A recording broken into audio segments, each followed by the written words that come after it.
लोकतंत्र यानी डेमोक्रेसी को समझने का सबसे अच्छा तरीका जानते हैं क्या है? एक कहानी सुनना।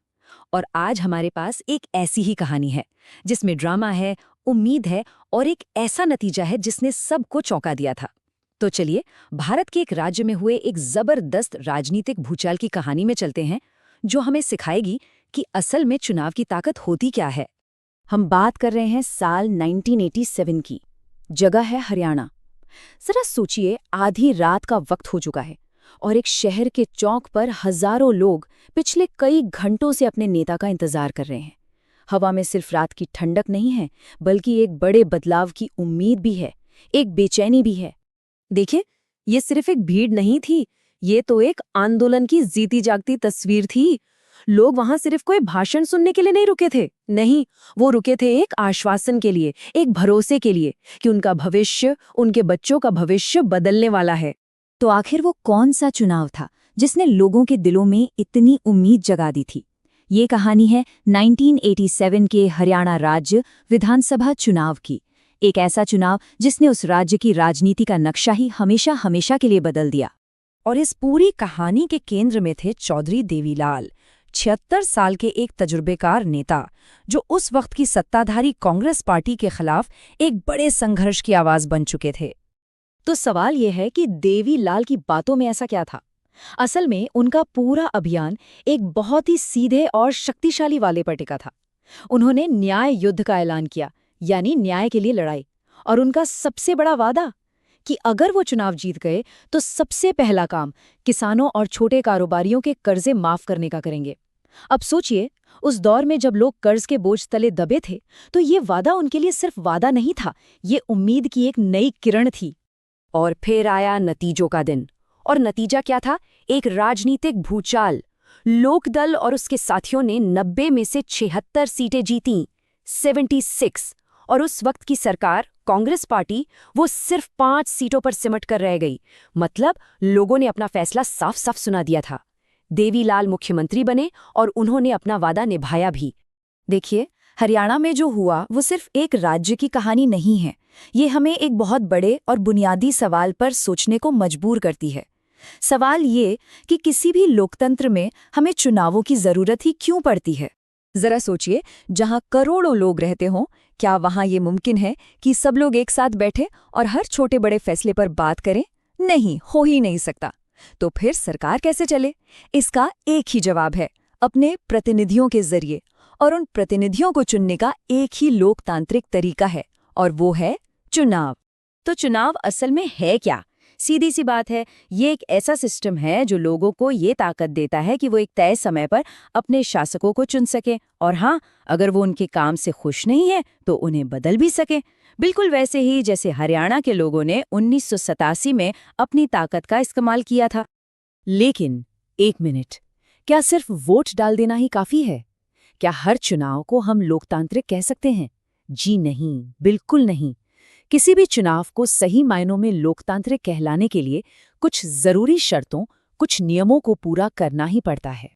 चलिए जरा इस चेकलिस्ट को देखते हैं। पहली शर्त, हर नागरिक को एक वोट का हक हो और हर वोट की कीमत बराबर हो। दूसरी, लोगों के पास चुनने के लिए असली ऑप्शन हो, मतलब कई पार्टियां और उम्मीदवार हों। तीसरी, चुनाव एक तय समय पर होते रहने चाहिए। चौथी, जीत उसी की हो जिसे ज्यादा लोग चुने। और पांचवी, जो शायद सबसे जरूरी है, चुनाव बिल्कुल निष्पक्ष और बिना किसी डर या धोखेबाजी के होने चाहिए।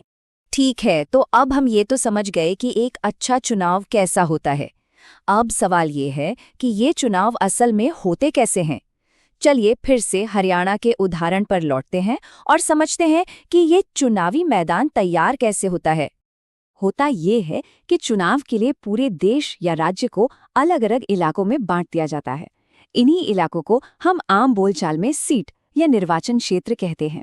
हर इलाके के लोग अपने लिए एक प्रतिनिधि चुनते हैं, जो विधानसभा या संसद में उनकी आवाज बनता है। तो याद है वो 76 का आंकड़ा?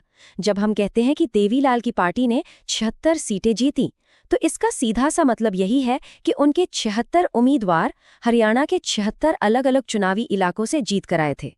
ये जो नक्शा है, ये कर्नाटक का है, लेकिन इससे हमें अंदाजा लगता है कि ये चुनावी क्षेत्र दिखते कैसे हैं। अब सोचिए, बिल्कुल इसी तरह हरियाणा को भी 90 अलग-अलग हिस्सों में बांटा गया था और हर हिस्सा चुनावी मुकाबले का एक अलग मैदान था। तो एक बार जब ये चुनावी मैदान तय हो जाता है, तो अगला कदम होता है वोटर्स लिस्ट, यानी मतदाता सूची तैयार करना। इससे ये पक्का किया जाता है कि उस इलाके के हर योग्य नागरिक को वोट देने का बराबर मौका मिले, वही एक व्यक्ति एक वोट वाला सिद्धांत। अब एक बहुत ही दिलचस्प सवाल पर आते हैं। चुनावों में वादे होते हैं, मुकाबला होता है, होड़ मची रहती है, लेकिन क्या ये सब सिर्फ नेताओं के फायदे के लिए है या इससे जनता का भी कुछ भला होता है? चलिए इसे एक बड़े ही आसान से उदाहरण से समझते हैं। जरा एक राजनेता की तुलना एक दुकानदार से करके देखिए। दुकानदार का मकसद क्या है? मुनाफा कमाना। लेकिन उसके लिए उसे क्या करना पड़ता है? अपने ग्राहकों को अच्छी सर्विस देनी पड़ती है। अगर वो ऐसा नहीं करेगा तो ग्राहक किसी दूसरी दुकान पर चले जाएंगे, है ना?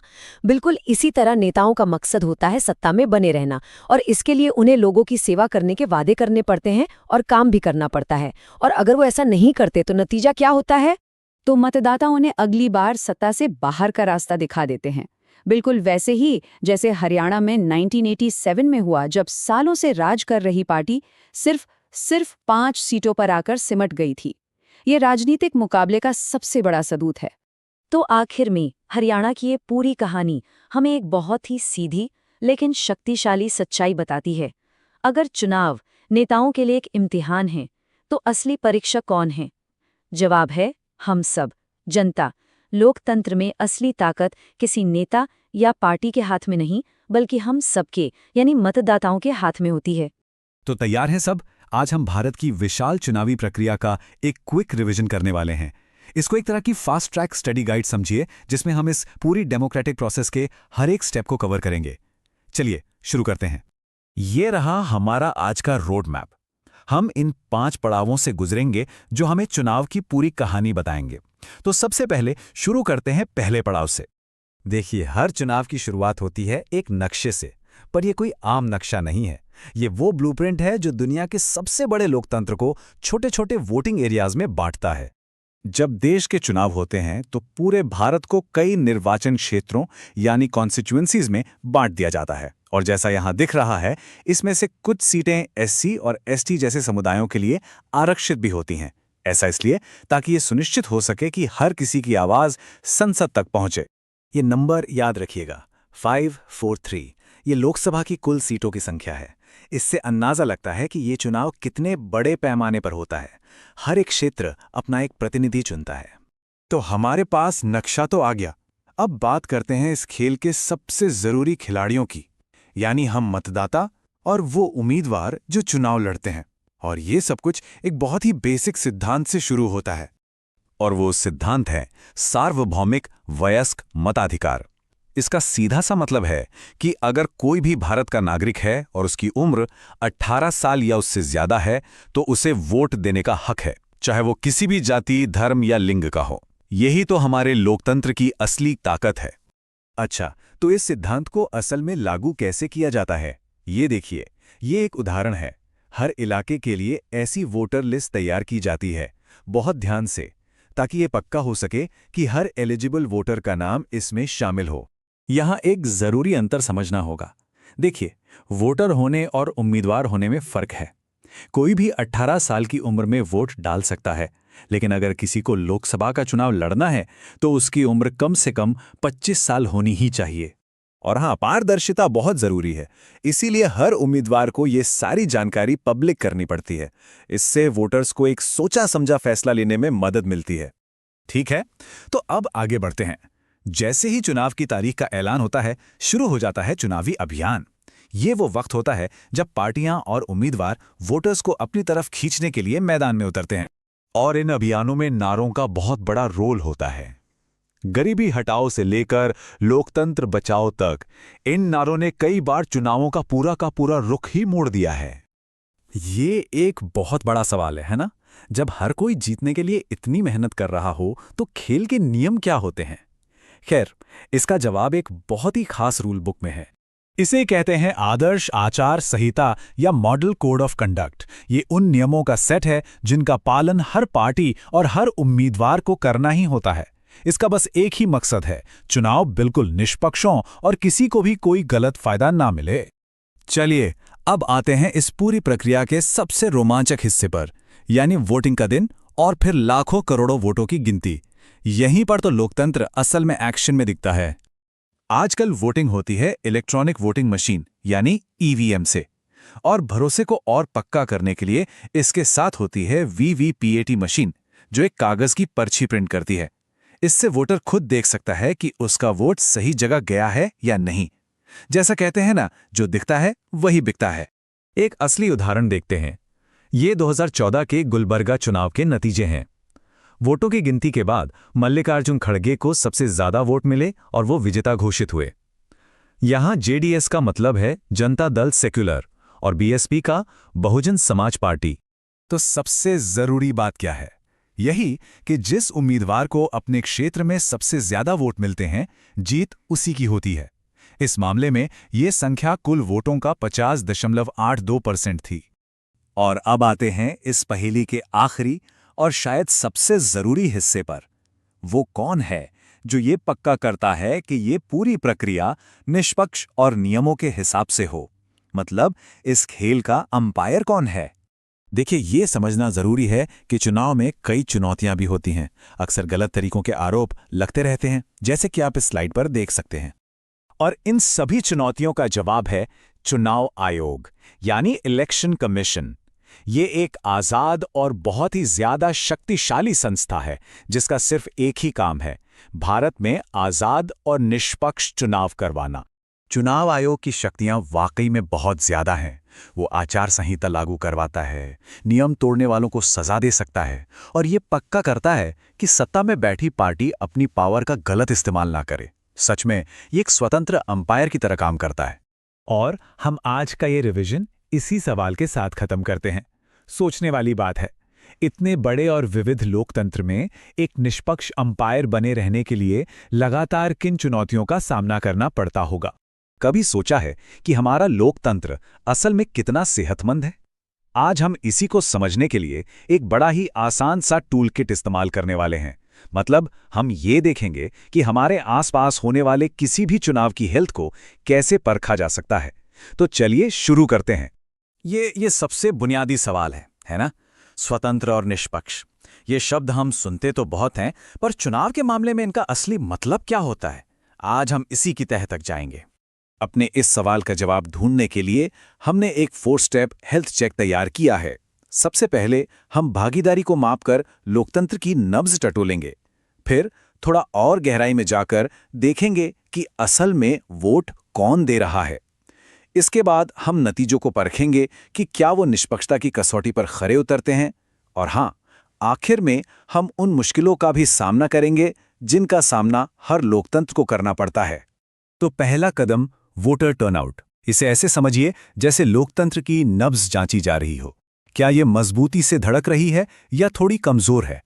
कितने लोग वोट डालने आ रहे हैं, ये सेहत का पहला और सबसे आसान संकेत है जिसे हम देख सकते हैं। तो ये टर्नआउट या भागीदारी आखिर है क्या? बहुत आसान है। ये उन सभी लोगों का प्रतिशत है जो वोट देने के लायक हैं और असल में वोट देते भी हैं। मतलब एक ऊंचा आंकड़ा आमतौर पर एक जागरूक और एक्टिव समाज की निशानी माना जाता है। और यहीं से कहानी ना थोड़ी दिलचस्प हो जाती है। देखिए, यूके जैसे कई पश्चिमी देशों में वोटिंग में लोगों की दिलचस्पी कम हुई है, लेकिन भारत में हमें एक बिल्कुल अलग ही ट्रेंड देखने को मिलता है।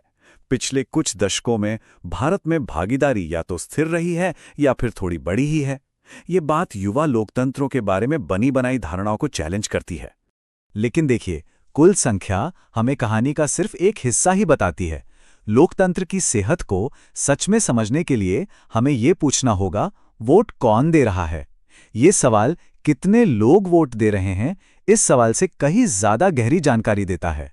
और यहीं पर हम पहली आम गलती पर आते हैं। मान लीजिए 70% जैसी ऊंची भागीदारी देखकर यह मान लेना बहुत आसान है कि सब कुछ ठीक है। लेकिन यह तो बस एक आइसबर्ग की नोक देखने जैसा है। असली कहानी और कभी-कभी असली खतरे भी सतह के नीचे छिपे होते हैं, और इसीलिए गहराई में जाना जरूरी हो जाता है। भारत में हमें एक असाधारण बात देखने को मिलती है। यहाँ गरीब, कम पढ़े लिखे और वंचित समूह अमीर और पढ़े लिखे तबकों से ज्यादा अनुपात में वोट डालते हैं। ये अमेरिका जैसी जगहों से बिल्कुल उल्टा है, जहां सत्ता और पैसा अक्सर ज्यादा वोटिंग से जुड़ा होता है। ये जमीनी स्तर पर लोकतांत्रिक भागीदारी का एक बहुत ही शक्तिशाली संकेत है। ठीक है, तो लोग वोट दे रहे हैं और समाज के हर तबके से दे रहे हैं, लेकिन वोटों की गिनती के बाद क्या होता है? ये हमें हमारे तीसरे कदम पर लाता है, किसी भी निष्पक्ष सिस्टम का असली इम्तिहान, नतीजों को स्वीकार करना। इसकी शुरुआत भरोसे से होती है। क्या वोटर्स को लगता है कि उनके वोट से वाकई कोई फर्क पड़ता है? भारत में इसका जवाब एक जोरदार हाँ है। एक बहुत बड़ी आबादी ये मानती है कि उनकी भागीदारी मायने रखती है, और यही भरोसा किसी भी सेहतमंद लोकतंत्र की नींव है। और ये हमें हमारी दूसरी आम गलती की ओर ले जाता है, ये भूल जाना कि लोकतंत्र सिर्फ जीतने के बारे में नहीं है। ये इस बारे में भी है कि कोई कैसे हारता है।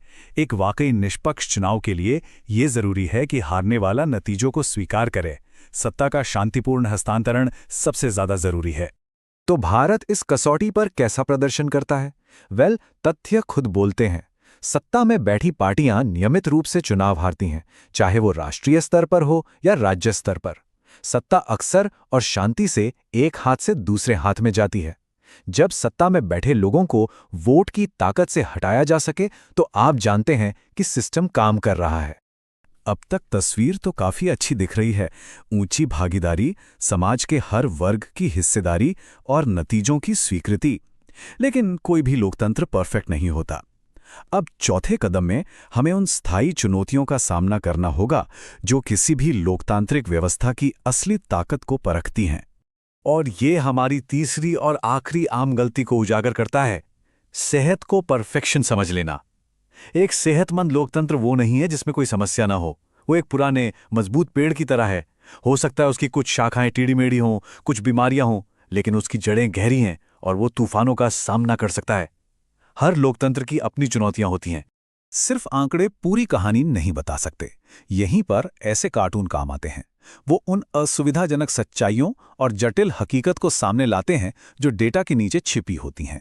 वो हमें राजनीति में पैसे की बेहिसाब ताकत, राजनीति को विरासत समझने वाली पारिवारिक डायनेस्टीज और कभी-कभी मुख्य पार्टियों के बीच असली विकल्पों की निराशाजनक कमी की याद दिलाते हैं। हमें इन चुनौतियों को लेकर एकदम स्पष्ट होना चाहिए। जब पैसा प्रभाव खरीद सकता है तो तराजू एक तरफ झुक जाता है। जब उम्मीदवारों के आपराधिक संबंध होते हैं तो भरोसा टूटता है। जब कुछ परिवार ही राजनीति पर हावी रहते हैं तो नई प्रतिभा का दम घुटता है। और जब वोटर्स को लगता है कि वो एक ही सिक्के के दो पहलुओं में से चुन रहे हैं तो लोकतंत्र अपना अर्थ खो देता है। ये लोकतंत्र के दिल में लड़ी जाने वाली असली लड़ाइयां हैं। ठीक है, तो हमने काफी कुछ कवर कर लिया है। तो चलिए उस आसान से 4 स्टेप टूलकिट को जल्दी से दोहराते हैं जिसे हमने बनाया है ताकि इसे खुद किसी भी चुनाव का विश्लेषण करने के लिए इस्तेमाल किया जा सके।